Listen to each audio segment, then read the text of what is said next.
A young girl was walking home from school in the city and accidentally fell into the sewer. She tried to climb back up, but her little legs just weren't strong enough. She sobbed for a bit and kept screaming for help, but no one came to her rescue. Eventually, she realized that crying wasn't going to help her this time. She started exploring the sewers, getting deeper and deeper as she went. Hours in, she realized that she now had no way of getting home since she was so far away. She could be in a different state, and no one would think to check that far. She cried herself to sleep on the cold sewer floor, covered in gross sewer water, regretting her fateful decision. She opened her eyes to find 3 rats tearing apart her clothes. She jumped up and screamed, showing them away. Her clothes were now ruined, and her hair was drenched with the sewer water. It couldn't get any worse than this, she thought to herself. She began walking again, desperate to find a way out. She was extremely homesick and wondered if she would ever see her parents again.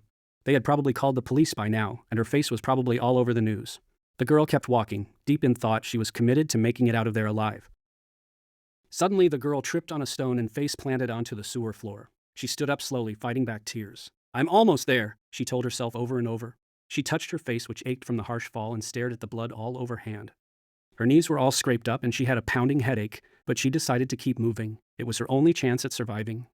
By noon, she was extremely hungry, and her mouth was dry from the lack of water. She didn't know how much longer she could stand this. At least she wasn't in the blazing hot sun. She began to feel lightheaded and nauseous. All the signs her mom had told her meant she should take a break and rest. But she couldn't rest, not here in the middle of the sewers. All of this was too much to handle for a girl her age.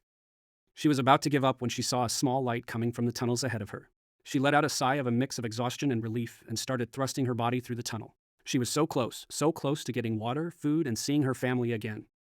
So close to getting to take a nice big nap in her comfortable bed.